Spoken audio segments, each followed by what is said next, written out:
It's been like 3 weeks since I last worked on anything. It's still got that big oil leak that who knows where it's coming from. I'm still suspicious that it's coming from like where the heads meet the block. I have been trying to get into where the O2 sensors are, and the problem is there's just no room to work. I've seen a lot, like most of the videos that I've seen of people working on the O2 sensors, they've taken off the catalytic converters, but the catalytic converter system that's on there is pretty much brand new, even though it's got, this rust on it. The previous owner, had put a new catalytic converter system on it, before I'd gotten it. I need to turn that lamp off.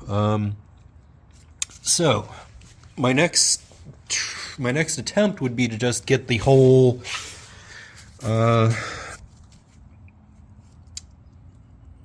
I think this is called the Y pipe, to get the whole Y pipe off of the muffler.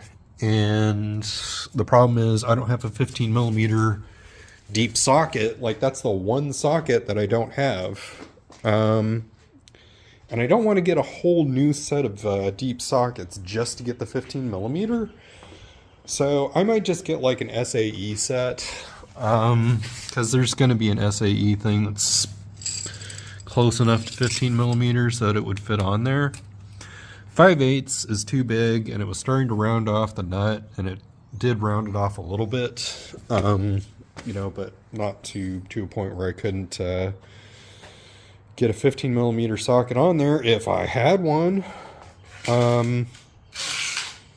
I could try to use a crow's foot thingy on there, try to get it off, but that, in itself might round it off.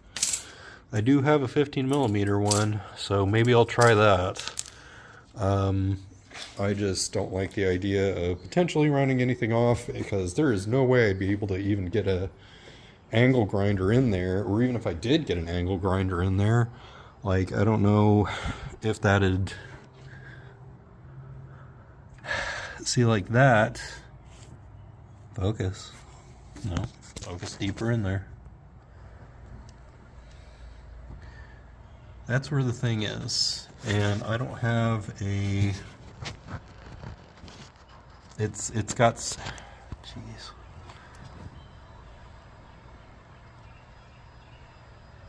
Focus on this point. It keeps losing focus because it's trying to focus on a part that's closer. So that's a stud. That's not a bolt. So I can't really get it from that side either. And just trying to get an angle grinder all the way down in there would just be impossible. So I need to make really sure that I don't round it off or anything. 5/8, like I said, didn't work. So I don't know what the next step would be. I might just abandon ship. If this doesn't work, I'm just going to abandon ship on trying to get that particular task done this weekend. Really, the only thing I wanted to do this weekend was change out the O2 sensors, but apparently I'm not going to be able to do that.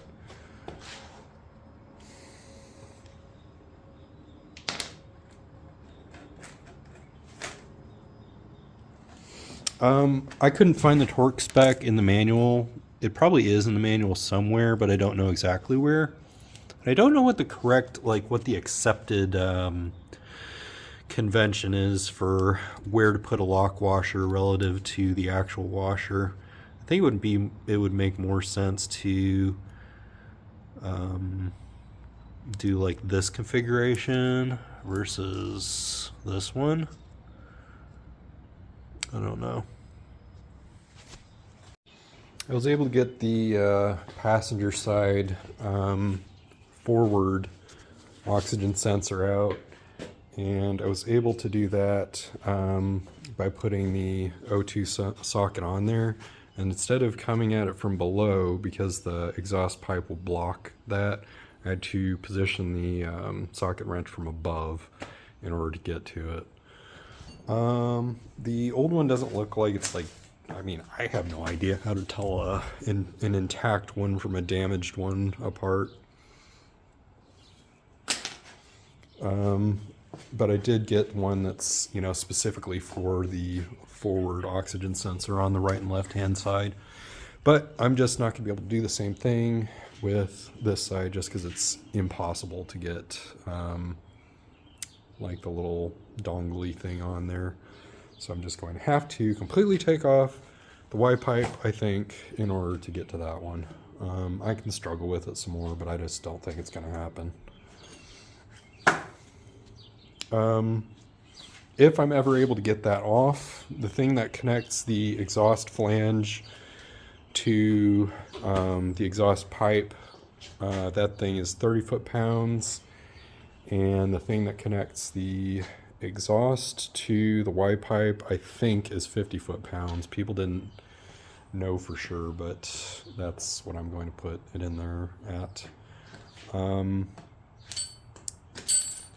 It's also 30 foot-pounds to tighten down the oxygen sensor into the Y pipe. And those, that figure and the exhaust flange to the Y pipe thing, those two figures I got from the manual, but the 50 foot-pounds is just people guessing online. I think I broke something. So where the Y pipe meets the thingy that both of the mufflers attach to.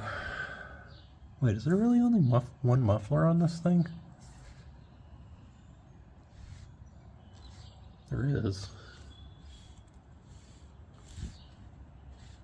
Wait a second. Doesn't make sense. Because there's two mufflers. When I look at the thing online, and there's two mufflers. There's only one muffler.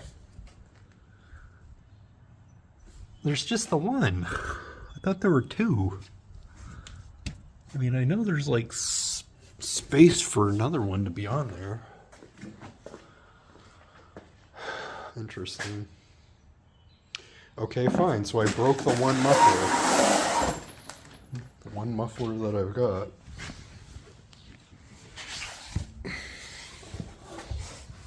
So I was just tightening this down, not even like particularly hard or anything, but then I heard a snap, and now there's this.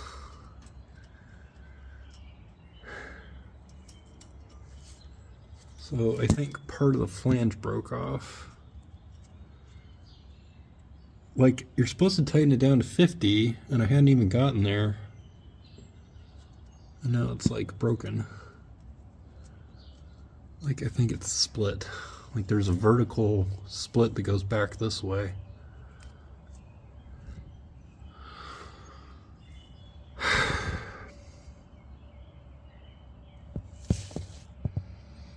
don't know what to do. As per usual.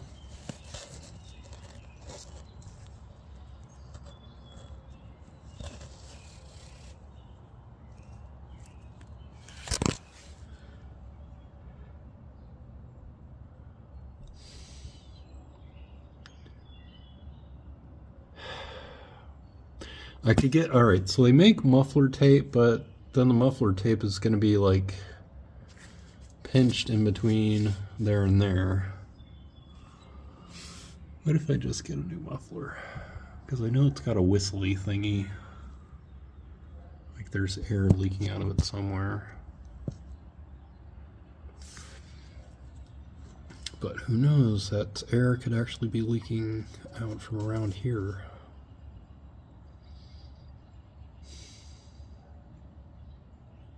I don't know what to do. I guess just keep tightening it down and making it worse till we get to 50 foot-pounds. I hadn't even gotten anywhere near to where it was like actually tight. Like it was still swinging freely. Like I can do this with one hand.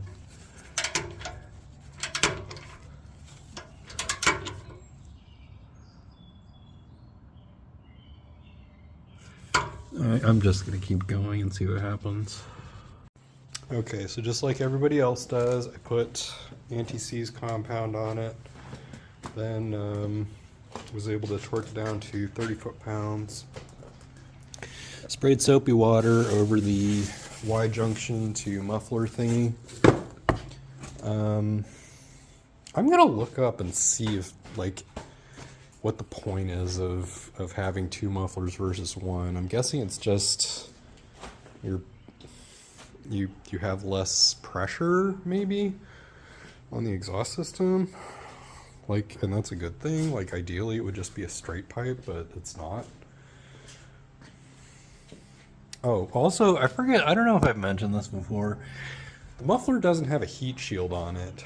I think it just fell off and was all rusted and stuff, and there wasn't really any way to re-secure it. I could be wrong about that though. But I sprayed soapy water on that. I sprayed soapy water around like the hoses and stuff up here, but I didn't see, like, I didn't immediately see any any bubbles or anything. I sprayed some as far down as I could to where, you know, the head meets the thingy, but it's just, there's just no way to get, you know, there's just no way to get a spray bottle down in there. So next thing I'm gonna do is just, I think, take it off the stands and stuff, lower it back down, and maybe do smoke test to see, like, if I can detect any leaks and stuff. I disconnected the negative battery terminal to just see if it would reset any of the service engine codes, to see if maybe I'll get lucky and just that one O2 sensor is what's causing it to throw those codes.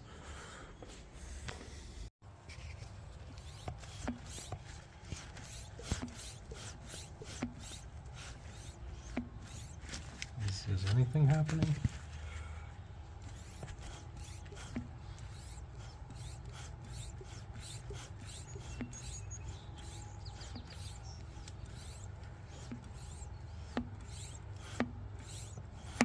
Like, you can barely see it when it's coming out from there.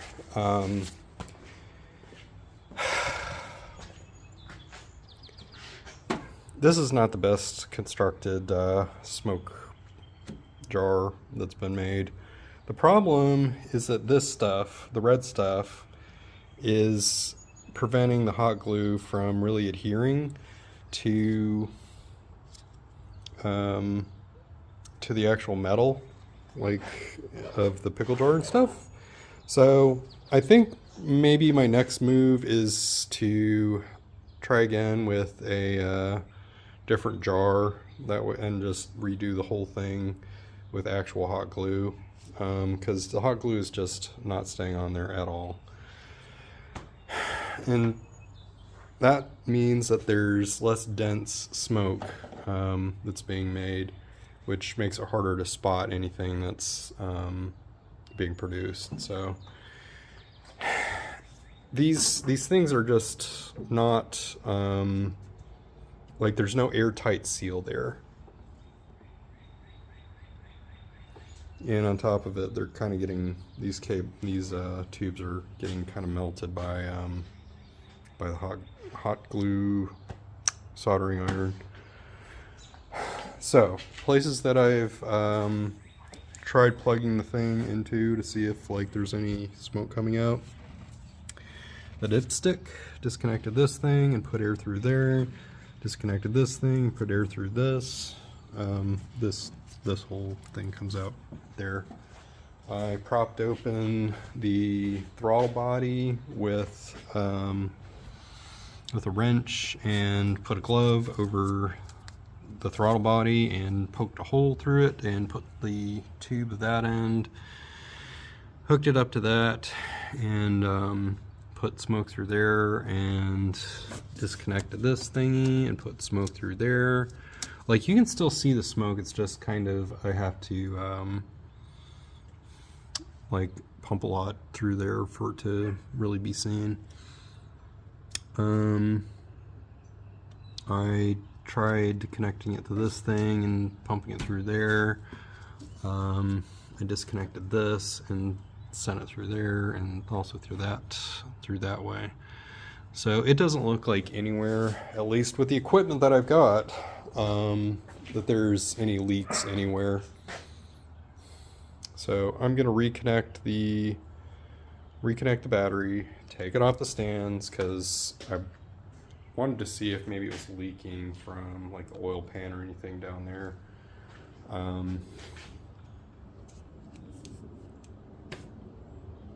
Take it off the stands, back it out, back it back in.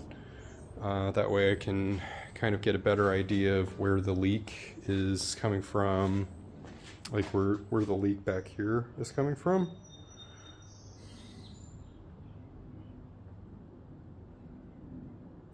Although I could do the rubber glove thing over the exhaust tube, and that way maybe, I don't think I would, but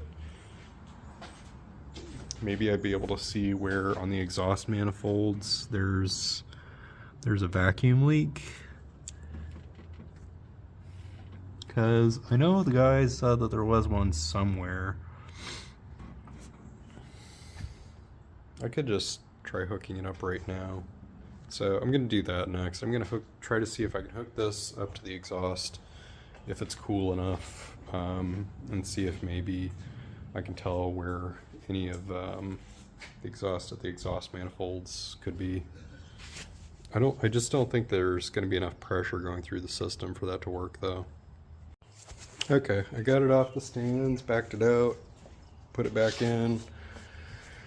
I was trying to find where the whistling was coming from. I'm pretty sure it's coming from like somewhere along the exhaust, but I just don't know where. I tried using, I shouldn't have done that.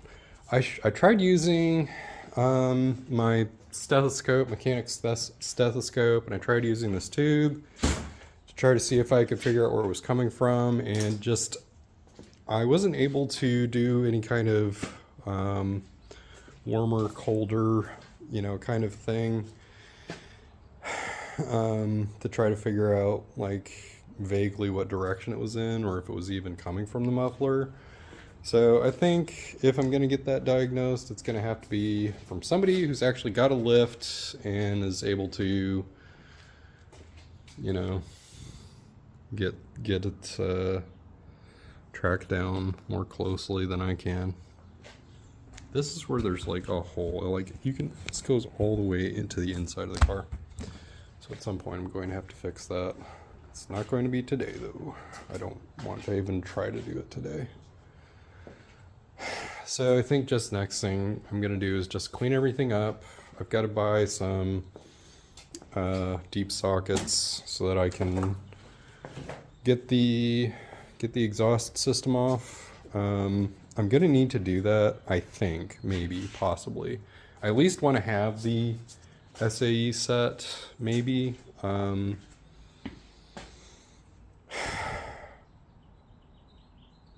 want to get the SAE set just in case. I need deep sockets to get the exhaust off so that when I'm trying to get the drivetrain off,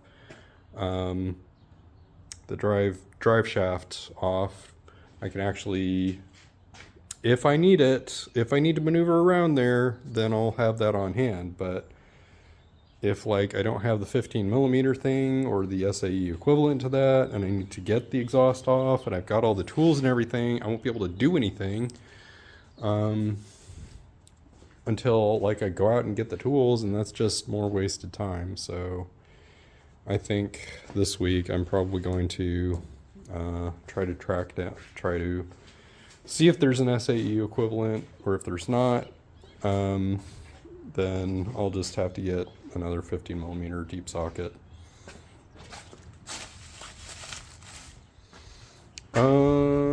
What else? Oh, the service engine light went off.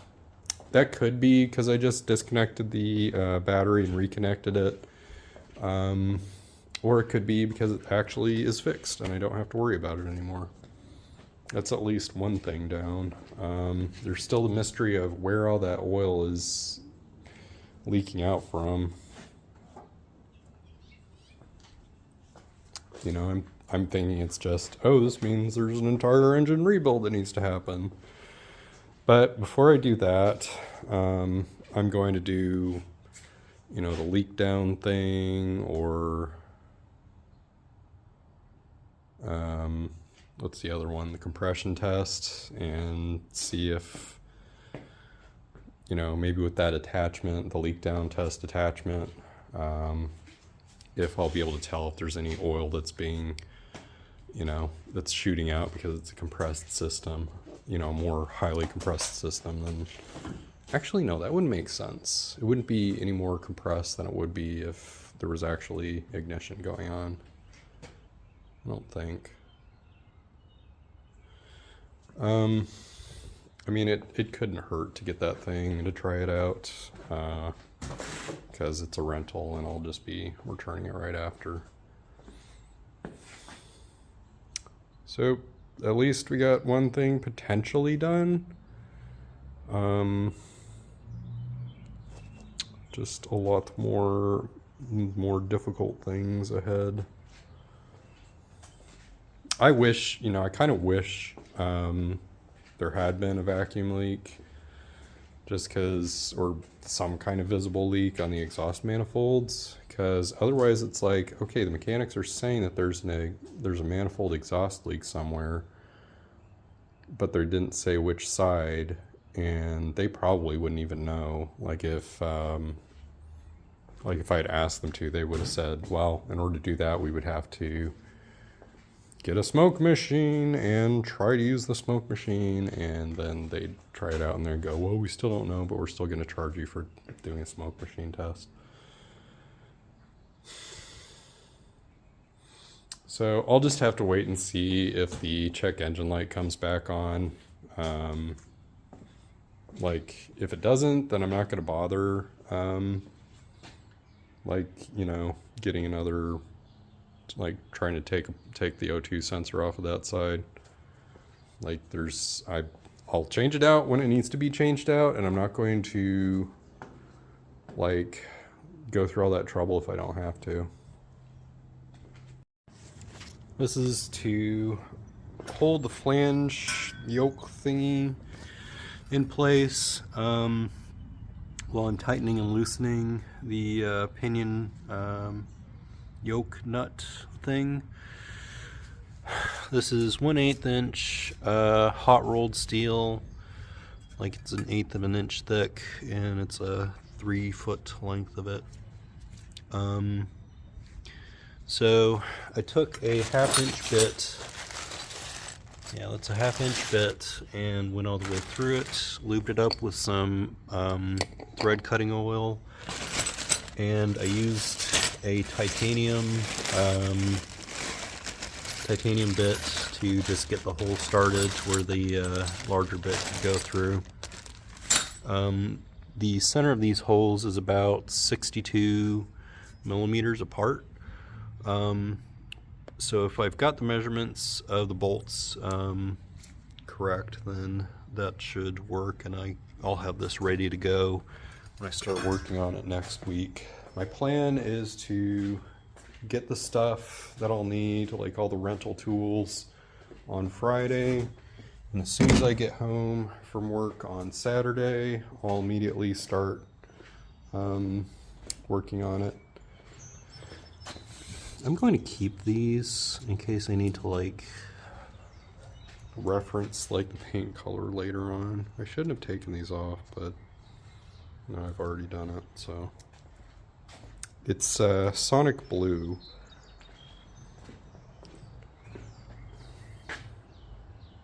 So it's got like some small bits of glitter, you know, in the, not in the clear coat, but beneath the clear coat. Or maybe it is in the clear coat. I'll have to look up exactly how they did that, because I want to color match it. I assume that it would be cheaper to get a bucket of paint that's like the same color of this, and then just mix in like the sparklies into that than it would be just to get the official OEM color. Although there is still the chance that that could end up messing it up. Like, people would be able to tell just from their familiarity with it and stuff. I got rear-ended, and it made these like stress cracks in the paint. So I think the only way to get through that, and like you can even feel, like when I run my thumb across there, you can feel how deep those are.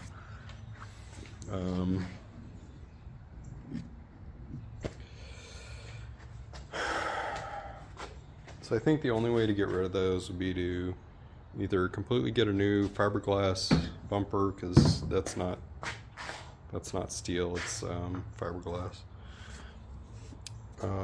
and like either strip it or primer it and paint over it, or just sand this thing all the way down, primer and paint it, or just get one that's, you know, a new one that's ready to go. At some point I want to replace this, but it is like very low priority. So I think that's all I'm doing this weekend. I actually want to have something resembling a real life instead of this garbage. Ordered this off of eBay. It was the cheapest one I could find. It was like $13, and it was listed as a 1/2 inch drive set, but they sent me a 3/8 inch set, which I guess isn't that bad, except that in addition to that, the one socket that I needed out of this entire set was the 15mm to get at the bolts that attach the exhaust manifold to the Y pipe. And it doesn't fit. It doesn't fit the bolt. It is too small. So you get what you pay for, I guess, in this particular specific case. So the next step that I need to do is actually order, like, put some more money into this project and order, I guess, a more expensive set, maybe off of Amazon this time instead. Because surely stuff that's on Amazon will be more reliable. So far, what I've done is I jacked up the car onto the jack stands, and the jack stands appear to be stable. I am going to, I've got tires underneath there, but I do want to put chocks underneath the front tires real quick. The next thing that I did was I used a 12mm socket, took off the slide pins.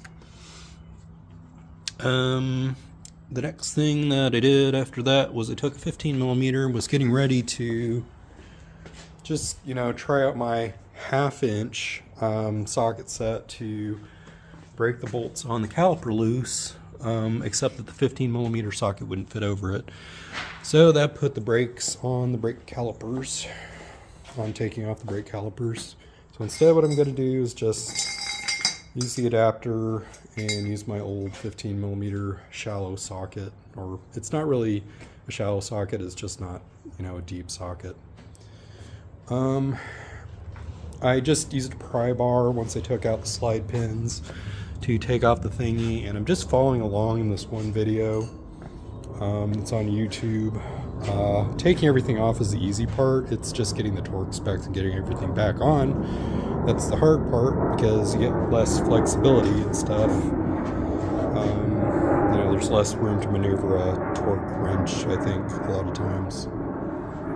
So next step is getting that one off, take off the rotors, and then start working on taking the differential cover off and cleaning it up some, so I can at least tell whether or not the front differential seal actually needs to be taken off. I'm gonna do it anyway. I should also point out that this is the state of the muffler. Very rusty. You know, it's got like rust holes and stuff in it, so who knows if that's what's contributing to the whistling noise. Alright, I got the differential cover off. I can't tell exactly where it's leaking from. Some of these spots look like there's almost rust there, so maybe that's where it's coming from. This stuff around the outside lip here, like, that's not metal, that's just part of the gasket. I'm going to put a cork gasket on this. Like, they just had the regular RTV on there. And, you know, some people were endorsing cork and some people were endorsing RTV, but the cork was more expensive, so I decided that must be better. You get what you pay for. That must mean it's better. So I'm going to try that out and see if it works. I might do, like, treat it with, like, gasket cinch maybe. And maybe that'll help it connect better and stuff. I don't think that'll mess up like the gear oil or anything that's in there. And I might do like RTV along like the outside of it, maybe possibly to seal it up more. But I mean, if it had RTV on it only, like, I don't know why I couldn't just put a cork gasket on there and hope that it works. The good news is I got the axles out. The bad news is I broke one of the ABS sensors trying to get it out. The video that I was watching told me to be careful with these because they can break, and I broke it. I was using channel locks on it and was, you know, trying to wiggle it back and forth, but it was really stuck in there. And plastic breaks, so don't do that. The ABS light was already on, so I already didn't have ABS. It's just now I'm going to have to get this thing replaced too, eventually, at some point, once I start working on the ABS system.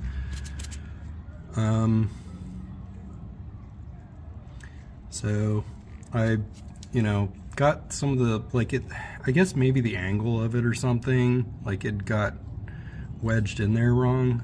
I at some point I'm going to have to learn how to do manual, like, focus on this thing. And also I bent the thingy trying to get it out. I think probably the best way the way that I should have done it is just used a pry bar instead, because it's not like it's rusted in there. This is plastic, so it's plastic on metal. So I should have just used my spatula, hammered that in there, and just kept wedging it back and forth until I could push the axle in far enough, get out the C-clip, take out the axle, and then the way that I was actually able to finally get it out of there was by using a socket and fitting it over there and beating on it until the plastic was, you know, shoved out through there. Like, you know, it was just shaving off the plastic as it was exiting.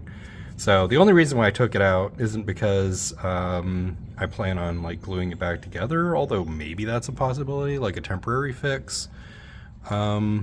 It's just because I had something to prove. Like, I'm like, all right, so you don't want to come out? Well, I'm going to force you to come out. So I did. Look how shiny this is compared to everything else. So next step is to get the seals out, and the step after that is to get the bearings out. I mean, pretty much what I'm doing is just tearing everything out, and then I'll have to worry about putting everything back together later. The little spider gears fell out while I was trying to do this, and the guy said to not let them do that, but I did it. They just kind of did it on their own while it was twisting the axle. So I shoved the stud side forward towards the differential, just rotated it until I could get the C-clip out, then pulled it out of there. If I wanted to, I could just take these off and examine them. Okay, you're examined. Just put it back in there, if I can. Hopefully I haven't messed something new up. Okay, now I can't get it back in there. Get in there. Okay. I think, yeah, it's back in there. So I got my... I'm just gonna use like something like pointy and curved to try to get the seal out of there. This is what it looked like. This is how I know that this seal needed to be replaced, because all of this is just soaked, and I'm assuming that this is gear oil. Like, this is just caked on old gear oil, and I don't even know how much gear oil was left in there. But, you know, all this is just caked on gear oil. I'm assuming it's gear oil. You know, stuff was leaking out through here, so that needed to be replaced, or, you know, the gasket at least needs to be redone. And I'm assuming that that's gear oil, so gear oil everywhere. So that's why, that's my case for needing to get the seals replaced. Okay, so I got the seals and the bearings out on both sides. The lettering, or the stamped side, goes towards the studs, and the non-stamped side goes inwards towards the differential. This is what the seal looks like. I was able to get both of these out at the same time using the slide hammer. It looks like maybe there's some RTV on the outside of this thing, like some residue from it, but it's like barely even there, so I don't think it was really even doing anything. I hope I got the right kind of seals.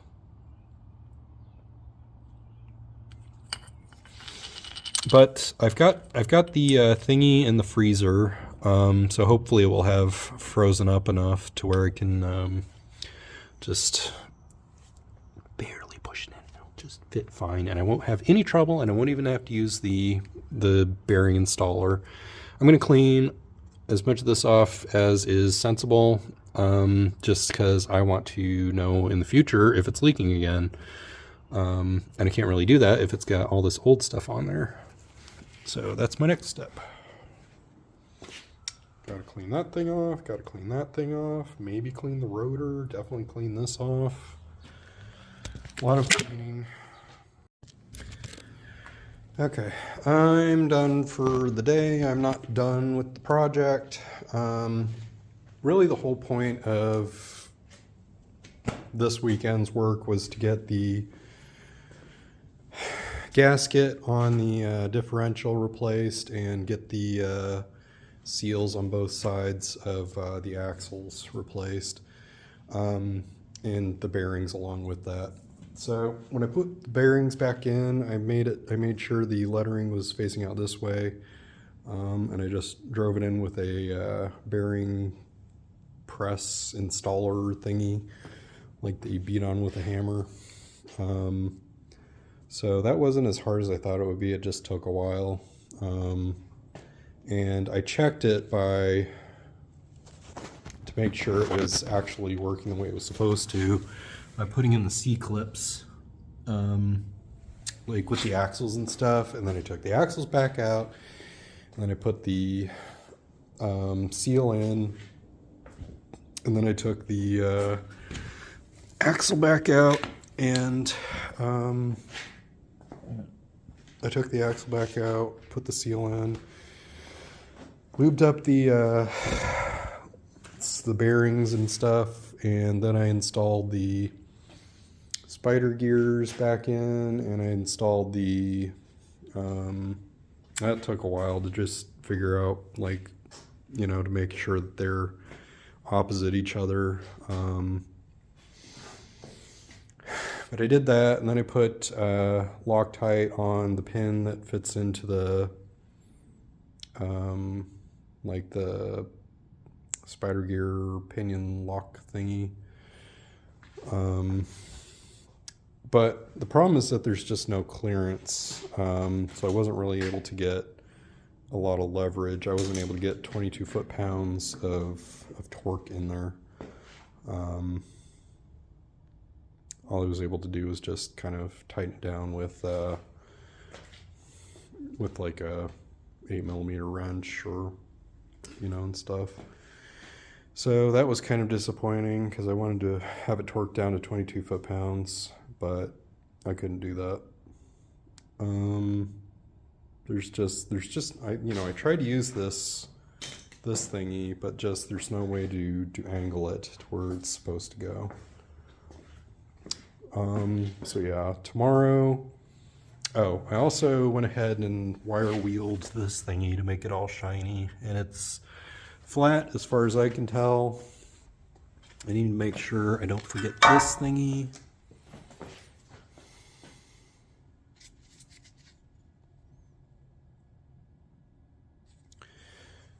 Make sure I put that on with the other stuff. I put Vaseline on both sides of the cork gasket. And some British guy was saying that it's a good idea to like put Vaseline on it and then to install it where it's supposed to go and put the bolts onto it. I almost rounded off one of the bolts. Like two out of the like 10 or so bolts like are 12 pointed bolts, and then the rest are all 6 pointed. But I almost like rounded off one. I think maybe I did a little bit, but they'll still work. But he was saying that if you put Vaseline on both sides of it, and then you put the bolts there, it'll keep it from like warping, you know, as the Vaseline like soaks into it. And it's also just kind of soaking up gear oil, because just there's no way I can get the gear oil back off, and it's supposed to be absorbing gear oil anyway, you know, so that's part of the design.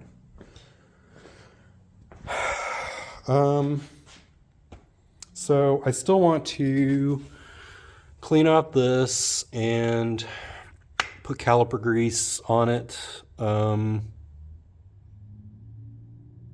I think that'd probably be a good idea, or wouldn't be a terrible idea. I put plastic steel stick on this thingy, and then put it back together as good as I could, but those are gonna go back together pretty soon tomorrow and stuff. Hopefully this is like, I'm not gonna see any more leakage. If I'm seeing more seeping out of there, it means that the seals aren't sealing.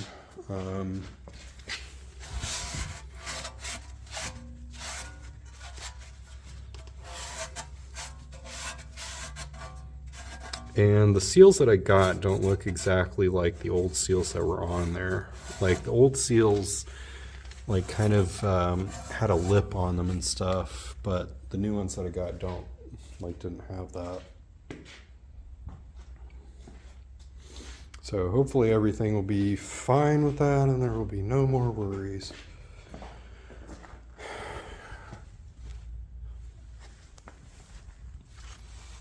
I'm just getting video documentation evidence showing that there's no more dribblies. There shouldn't be any more. It could just be from the angle. Well, no, that wouldn't make any sense either. Like, it should be sealed up as much as possible.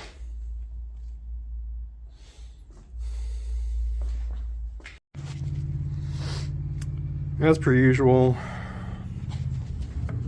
one of the bolts got sheared off. I don't know what kind of material this bolt is made from, but apparently it was too soft. This is one of the differential cover bolts, so I'm going to have to screw extract it, bolt extract it. I don't want to have to do this. I do not. I don't know if you can hear me or not, because the lawnmower outside is going so loud. I sheared off one of the bolts for the differential cover because of course they decided to make this with the softest material imaginable. I don't know why they don't just make everything with 10.8 metal, but this apparently is not that. Like, what are you making this from? Like tin and lead?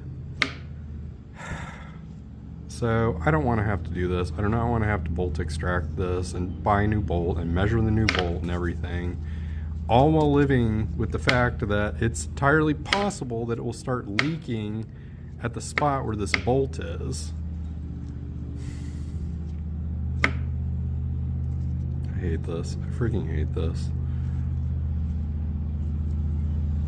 I wasn't even doing it at a bad angle. It was just, I mean, it's just perpendicular and everything. So even worse news, I cannot get the drill into where that bolt is because the drill's body is too long. And it's running into the housing of the gas tank. Even if I were to disconnect the bolts on this, I don't think I'd have enough room to get the drill in there. And I don't know if they make like right-angled drills. I know they make right-angled angle grinders. Maybe I could get one of those. Just, this is the worst. I'm temporarily going to just plug that gap with steel stick and just hope that it stays in place. Like, it's got those two bolts, but it's got bolts radially, you know, around it in a circle for a reason. It's because that thing definitely has to stay on. These are torqued down to 32 foot-pounds for a reason. Just frickin' heck. And I think the, like maybe no, I don't think the little differential tag thing had anything to do with it.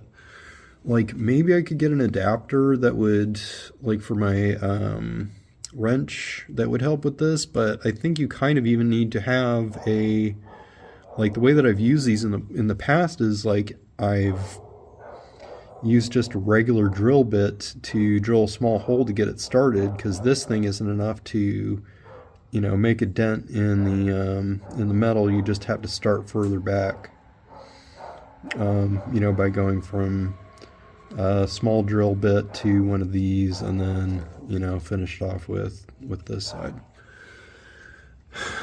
So I don't think I've got any holders I can hold on to this thing. Like, I'd have to have like a deep socket, like socket, in order to attach this to just a regular ratchet.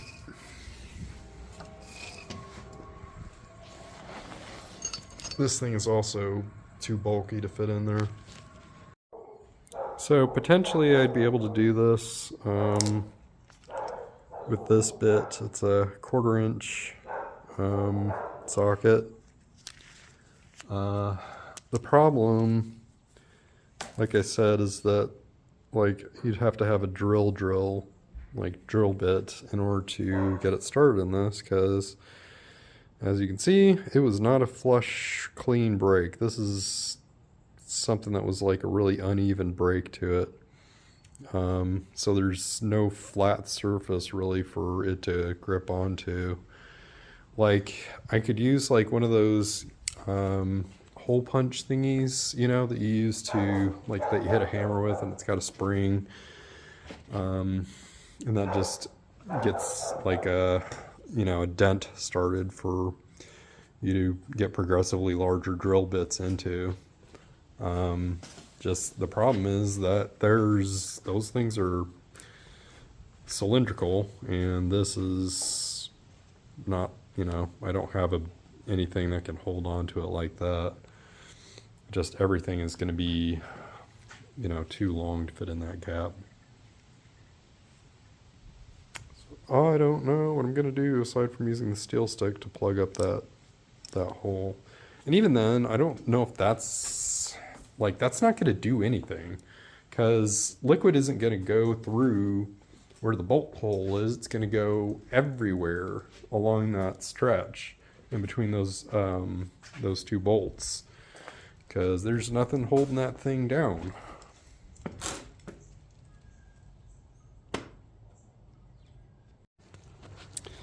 I used the transfer pump that I had hooked up to the quote-unquote smoke machine.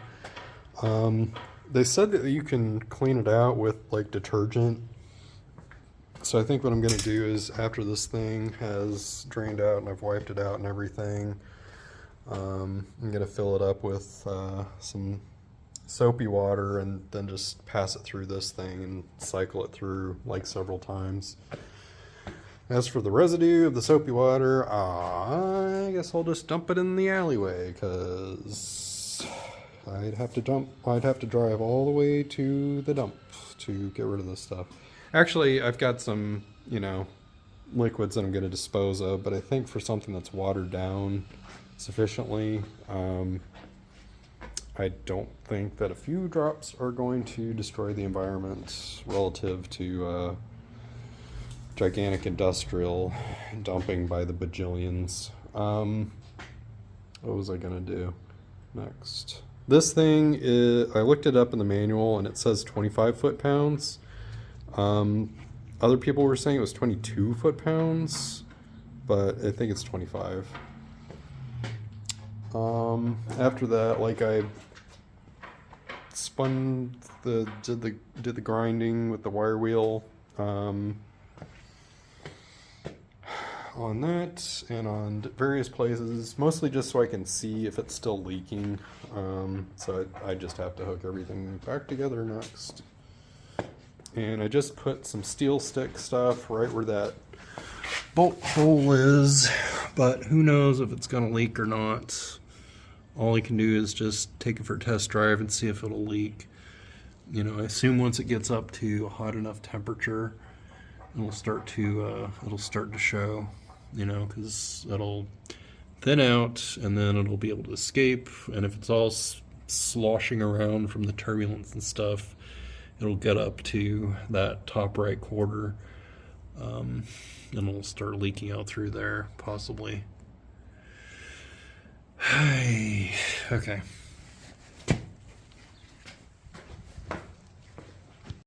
So the latest stupid problem is that I've got a seized slide pin on the caliper. They are supposed to go like this. Do you know what this one's not doing? Slidey, slidey, slidey, slidey. No, it's not working. So I tried beating it with a hammer, and I tried like threading in this bolt and then hammering like on the bolt like that. It just is not going to come out. So I think I'm going to have to heat it up with propane and like heat up the body with propane and see if I can like twist it with the channel locks, because I was trying to twist it with the channel locks earlier and that wasn't working either. Because it's like, oh, twisty stuff, it breaks bolts, but apparently when I need twisty force to do something that works in my favor, it's not going to work. So I've got to go call the propane stuff up and try to get that fixed. I keep tearing up my floor here while I'm doing this. I got the stupid slide pin out, and it looks like the reason why it was stuck wasn't because of anything like, like metal was marred or something. It was just, it looks like there's some rust like right in there, and that was probably keeping it from coming out. And it looks like there wasn't like any of the grease. Now, some of the grease might have burnt, like just from me heating it up and everything. It looks like it's still pretty hot in there. But I'm going to have to put more grease on that, and I need to remember what I did last time, which was not to put too much grease on it, because then I won't be able to slide the pin all the way in there. So that's the next step. I've been out here since like 10 or 11, probably 10, and it's been like 4.5 hours, and it's just, all this stuff wouldn't have been that hard. It's just things keep either breaking, like that bolt, or getting stuck, like that thing. And it's not my fault. I did exactly what I was supposed to, and it's still a problem. It's like I am going to have to engineer stuff like from the ground up, or just go with a different brand or different model or different year that doesn't have all this stuff going on with it. Because it's just like, I don't think that this car really saw much service in its life, and I don't think whoever owned it was really a car person, but you shouldn't have to be a car person in order to have a car. It's just like, I didn't decide to have all this, you know, to have this be my only option of transportation, pretty much. It's just everybody else is doing the deciding for me. So I just need to build like a rocket-powered car or something that doesn't have so many moving parts. Oh, while I was trying to reattach this thing, the plastic steel stick just broke because, I mean, there's no way the amount of I was just gently twisting it and it came off again. So it was hard enough to get it back in there. The other one went in fine, so I don't know what it is about this one that made things so difficult. It wasn't like there was, you know, a whole lot of rust on the inside of that, and I kind of cleaned some of it out. Like I barely did any cleaning out of the hole that it fits into. I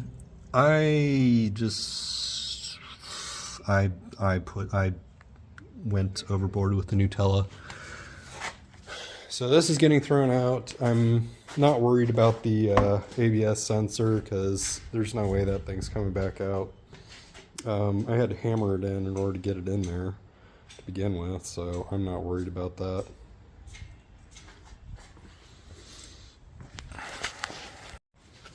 I got the calipers back on.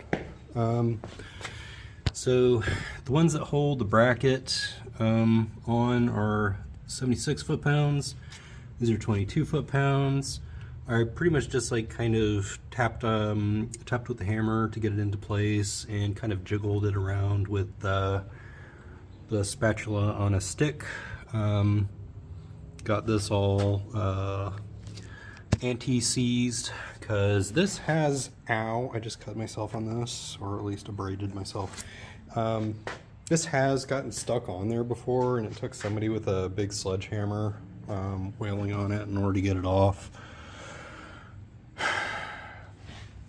Okay, so 95 foot-pounds for the tire. All I've got to do now is just clean everything up, return the rental tools, and then I'll be done for the weekend. Assuming that the differential fluid doesn't just leak out freaking everywhere. So I'm taking this thing for a test drive, and on the passenger side, I can hear what sounds kind of like the brake pads rubbing on the rotor. I don't know if you'll be able to hear it or not.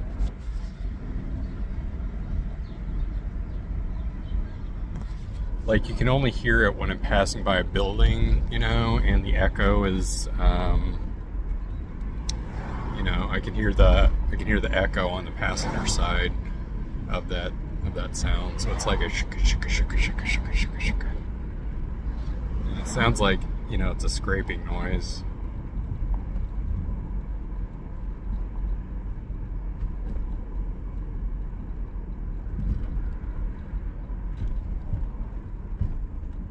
So if that's the case, and the brake pads, you know, they're closing up and they're binding onto the rotor and stuff like they're supposed to, but they're not rebounding. They're not opening back up. I think is what's going on, maybe.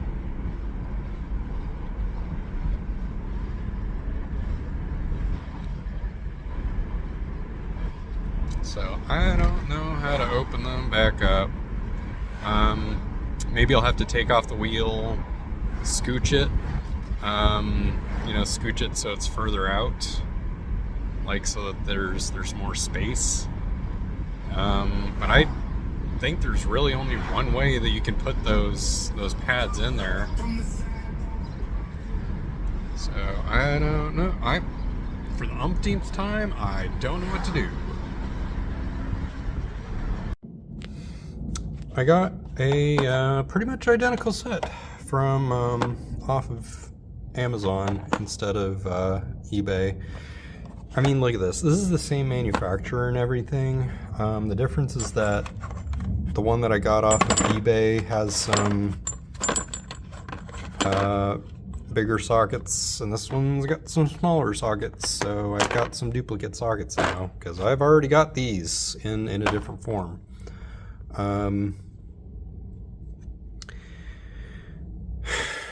So this 15mm socket is bigger than this 15mm socket, and this one will actually work.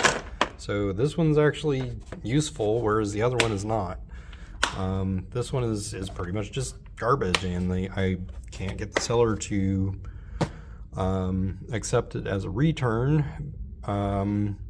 He's just flat out refusing to let me do a return, and is only giving me will do a partial refund. So I closed the return case hoping that I could just report the seller instead, but apparently once you start a return, there's no going back on it. So I'm pretty much screwed with these sockets, and they're just going to be sitting around useless, and I'm not going to try to resell them anywhere on like Facebook or anything. I guess I could just give them away, put them on a street corner and say, hey, free for carrying home. But I mean, these are the same manufacturer and everything. There's no reason why Lie Tool is better at producing sockets. Like, it was a different day. It was the same manufacturer, just a different day that they were making these. Because the 50mm socket on this one's going to work, whereas this one is not. I guess maybe if I get a rounded out 15mm bolt, maybe that will be useful, having one that's a little bit tighter. But otherwise, this is just garbage.